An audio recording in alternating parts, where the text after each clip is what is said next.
কাম এসএসসির যে এসএলএসটি 11-12 স্তরের শিক্ষক নিয়োগ, এখানে যারা ইন সার্ভিস আছেন, বিশেষ করে যারা 2016 সালের যোগ্য শিক্ষক শিক্ষিকা, তাদের তরফ থেকে সুপ্রিম কোর্টে আরও একটি মামলা ছিল এবং সেই মামলার যে দাবি ছিল সেটা কিন্তু সম্পূর্ণ খারিজ হয়েছে।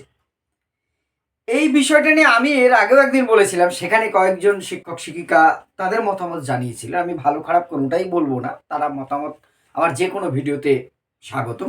কি বিষয় ছিল? বিষয়টা ছিল যে আমরা যারা যে স্কুলে শিক্ষকতা করছি, ধরুন বিশেষ করে আমি 16 সালের কথা বলছি, 16 সালের যারা যোগ্য শিক্ষক শিক্ষিকারা যারা টেন্টেড নয়, এই পরীক্ষায় বসেছে এবং সফল হয়ে প্যানেলভুক্ত হয়েছে, কাউন্সেলিং বাকি, তাদের দাবি ছিল আমরা যে স্কুলে কর্মরত রয়েছে আমাদের যেন সেখানেই কাজ করার সুযোগটা দেওয়া হয়। এটা কাউন্সেলিং এর আগেই যেতে হবে স্বাভাবিক, অথবা তাদের জন্য প্রিফারেন্স দেওয়া হয়, নিজের স্কুলটাই চুজ করবার মতন সুযোগ দেওয়া হয়। এইটা তাদের মূল দাবি ছিল। তার সাথে আর একটা বিষয় যে সার্ভিস কন্টিনিউশনের ব্যাপারটাও যুক্ত ছিল। এই বিষয়টা আমি পরে আসবো।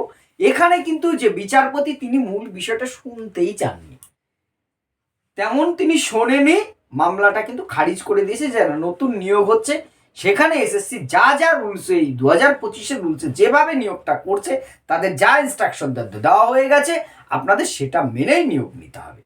এই বিষয়টা কিন্তু সামনে এসেছে। এবারে এটা আমি অনেক দিন আগে, এই যখন ইন্টারভিউ নিয়ে আপনাদের সাথে পরপর ডেমো ক্লাস এটা সেটা ইন্টারভিউ টিপস নিয়ে আলোচনা করেছিলাম, তখন একদিন বলেছিলাম যে কথা প্রসঙ্গে যে যারা আছে তারা হয়তো তাদের স্কুলে, নতুন স্কুলে আবার যাবেন, তখন একজন দুজন স্যার কমেন্ট করেছিলেন যে না আপনি জানেন না, আমাকে উদ্দেশ্য করে, যে আমরা যে স্কুলে কর্মরত আছি সেখানেই থাকবো। আমি সেদিন শুধু রিপ্লাইতে সম্ভবত একজনকেই দিয়েছিলাম, বাকিদের রিপ্লাই দেওয়া হয়নি। একটাই রিপ্লাই দিয়েছিলাম যে আমি যতটুকু জানি সেই সম্ভাবনা সবাই পাবে না। এবার কেউ কেউ যে থাকবে না সেটাও কিন্তু নয়, নতুন কাউন্সিলিং হবে, সেই কাউন্সিলিংয়ে যদি আপনার স্কুলের র্যাঙ্ক অনুযায়ী সেই পোস্টটা আপনি পান, তাহলে পেতে পারেন। পাবেন না এটাও যেমন আমি একবারও বলছি না, আজও বলছি না, কিন্তু সবাই আগের স্কুলে বহাল থাকবেন তা কিন্তু নয়। এটাই তারা চেয়েছিলেন, কিন্তু সেটা কেন নয় বলছি, কারণ এটা নতুন করে সিলেকশন হয়েছে। ফ্রেশাররা এসে, ইন সার্ভিসরা আছে, অন্য ব্যাচের ইন সার্ভিসরা আছে, সবাই মিলে একটা রিক্রুট হয়েছে। সেখানে ওপেন কাউন্সিলিং হচ্ছে এবং কাউন্সিলিংয়ে কোনো রিজার্ভেশন কোটা থাকছে না, আপনারা জানেন।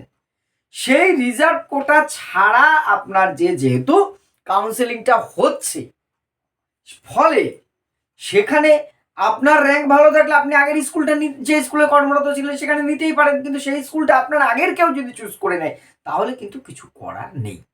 হ্যাঁ, এখানে একটা বিষয় দেখুন, একটা জায়গায় 6-7-8 বছর চাকরি করার পর সেই পরিবেশের সাথে যে অ্যাডজাস্টমেন্টটা হয়ে যায়, এই দাবিটা অযৌক্তিক আমি কিন্তু একবারও বলছি না। অবশ্যই যেখানে চাকরি করেছি আমি দুবার নিজেকে প্রমাণ করেছি। একবার পরীক্ষায় পাশ করে আমি চাকরি পেয়েছি, আবার আপনি পরীক্ষা দিতে বলেছেন, আবার পরীক্ষা দিয়ে আমি সাকসেস হয়েছি। খুব স্বাভাবিক, আপনি আপনাদের দাবির সাথে কিন্তু এতটুকু দ্বিমত নেই, সহমত, কিন্তু যেটা সিস্টেম আমি সেইটার কথা বলছি। একটা জায়গায় 6-7-8 বছর সেই কেউ 16 সালে রিক্রুট, 17-18-তে রিক্রুট হয়েছে, আজকে 26-8-9 বছর চাকরি করার পর স্বাভাবিক সেই পরিবেশটার সাথে একটা মানিয়ে নেওয়া, স্টাফ রুমে সেই ছাত্রদের সাথে একটা একাত্ম হয়ে যাওয়া, এলাকার প্রাক্তন ছাত্র হয়ে যায় অনেক, তাদের সাথে একটা সম্পর্ক, অভিভাবকদের সম্পর্ক, স্থানীয় স্তরে একটা সম্পর্ক। আমি যেহেতু একটা জায়গায় 12-12.5 বছর চাকরি করে এসেছি, জানি সেই পরিবেশটা অন্যরকম হয়ে যায়, যেটা আবার আর একটা নতুন জায়গায় যে সেট আপ করাটা মাঝ বয়সে খুব কষ্টকর। আবার অনেকে আছে স্কুল অনুযায়ী সেটেল হয়ে গেছেন, সে কাছাকাছি বাড়ি ঘর করে তার সুবিধা অনুযায়ী থাকা শুরু করে দিয়েছেন। অনেকে দেখছিলাম এই বিষয়ে, অনেকে একজন পোস্ট করেছিলেন যে এই দাবিটা মানলে ভালো হতো, অনেকে ব্যঙ্গ করে পোস্ট করেছেন যে আপনি শ্বশুরবাড়ি খেয়ে দিয়ে স্কুল করছেন, হ্যান ত্যান।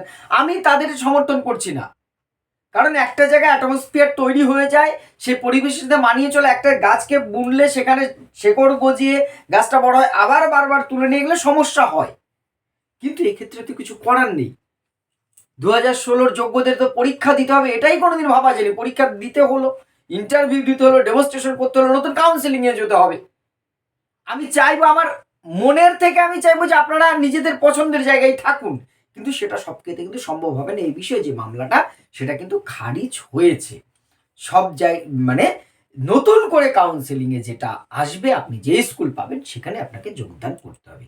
আর সার্ভিস কন্টিনিউশনের ব্যাপারটা নিয়ে কিন্তু এটা নিয়েও একই স্যারই কমেন্ট করেছিলেন। দেখুন, আপনাকে আমি অসম্মান করছি না, যিনি কমেন্ট করেছিলেন তিনি যদি শোনেন, আমি আপনাকে কিন্তু আপনি আপনার মতামত জানিয়েছেন, আমি আমার মত, আমি এসএসসির কেউ নই, আপনিও যেমন জানেন আমি তেমনই জানি।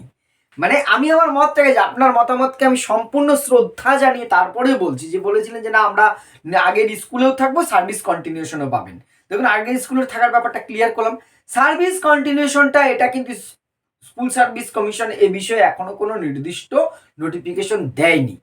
সার্ভিস কন্টিনিউশন পাওয়ার সম্ভাবনা এই জায়গায় থাকছে, যেহেতু আপনি সিনিয়রিটি পেয়েছেন, এক্সপিরিয়েন্স নম্বরটা পেয়েছেন কিসের ভিত্তিতে, জব করেছি, আমি সার্ভিস দিয়েছি, তার জন্য এক্সপিরিয়েন্স পেয়েছি, তাহলে আমি তার বেনিফিটটা কেন পাবো না? একদম ঠিক কথা, পাওয়া উচিত, কিন্তু সেটা কিন্তু সময় সাপেক্ষ। হয়তো এটার জন্য আবার সুপ্রিম কোর্টে যেতে হতে পারে যারা ইন সার্ভিস ছিলেন তাদেরকে। আর যদি রাজ্য সরকার নিজের থেকে এসএসসি বা রাজ্য, ওটা তো এসএসসি তো রেকমেন্ডেশন করার অথরিটি, এসএসসি তো তার পরের কাজটা করে শিক্ষা দপ্তর, অর্থ দপ্তর, তারা যদি স্বাভাবিকভাবেই সেটা দেয় তাহলে তো খুব ভালো। কিন্তু না দিলে হয়তো সুপ্রিম কোর্ট, হাইকোর্ট যেতে হবে, কোর্ট যে নির্দেশ দেবে সেটা মানতে হবে। এ বিষয়ে কিন্তু আমার কাছে অন্তত নিশ্চিত তথ্য নেই। যে স্যার কমেন্ট করেছিলেন আপনার কাছে নিশ্চয়ই তথ্য আছে, সেই জোর দিয়ে আপনি বলেছেন। আমি আগেই বলেছি অশ্রদ্ধা করবো না আপনাকে, আমি কাউকেই নয়, কিন্তু আমার কাছে এ বিষয়ে এখনো পর্যন্ত কোনো নিশ্চিত তথ্য নেই যে কন্টিনিউশন শিওর পাওয়া যাবে। পান সেটা আমি সমর্থন করি, আমি মনে করি পাওয়া উচিত যদি সিনিয়রিটি নম্বর পাওয়া যায়, কিন্তু কি হবে না হবে সেটা সময় বলবে, এই জন্য সেটা বলা যাচ্ছে না। এই দুটো বিষয় কিন্তু এই বিশেষ করে নিজের স্কুলেই, যে স্কুলে আমি কর্মরত আছি সেখানেই পোস্টিং দেওয়া এই নিয়ে মামলা ছিল, সেটা কিন্তু খারিজ হয়েছে। অর্থাৎ এখন কাউন্সিলিংয়ে যেই আপনাকে নির্দিষ্ট করতে হবে। কাউন্সিলিংটা কীভাবে হচ্ছে? ওপেন কাউন্সিলিং হচ্ছে। আরও একবার বলে দিই, এখানে কিন্তু কোনো আপনার রিজার্ভেশন অনুযায়ী আপনাকে কোয়ালিফাই করা হয়েছে। কাউন্সিলিংয়ে যে কোনো সিট রিজার্ভ নেই, যেটা আগেও বলেছি আমি। ওপেন কাউন্সিলিং হচ্ছে আগের মতোই। এবার আপনি শুধু মেল ফিমেলেরটা রিজার্ভ আছে, কারণ আপনি একজন শিক্ষক পুরুষ, তিনি গার্লস স্কুলটা নিতে পারবেন না, এইটুকুই রিজার্ভ। সেটা শুধুমাত্র একজন ম্যাডামরা নিতে পারবেন, বাদ বাকি কোনো রিজার্ভ নেই। যার র্যাঙ্ক আগে তার কাছে বেশি অপশন থাকবে, যার র্যাঙ্ক যত পিছিয়ে তার কাছে অপশনটা তত সংকুচিত হয়ে আসবে। এইটাই মূল ব্যাপার, আর কিছু নয়। আপনাদের কাউন্সিলিংয়ের জন্য আবার শুভকামনা রইল। অন্যান্য সাবজেক্টের ব্যাপারে আপনাদের অনেক জিজ্ঞাসা আছে, কবে নোটিফিকেশন আসতে পারে এ বিষয়ে আমি চেষ্টা করছি তথ্য সংগ্রহ করবার, যতটুকু পারি। আমি আগামীকাল এই বিষয়ে আপনাদের সাথে বিস্তারিত আলোচনা করব। আপনাদের মতামত অবশ্যই কমেন্ট বক্সে জানাবেন। ধন্যবাদ।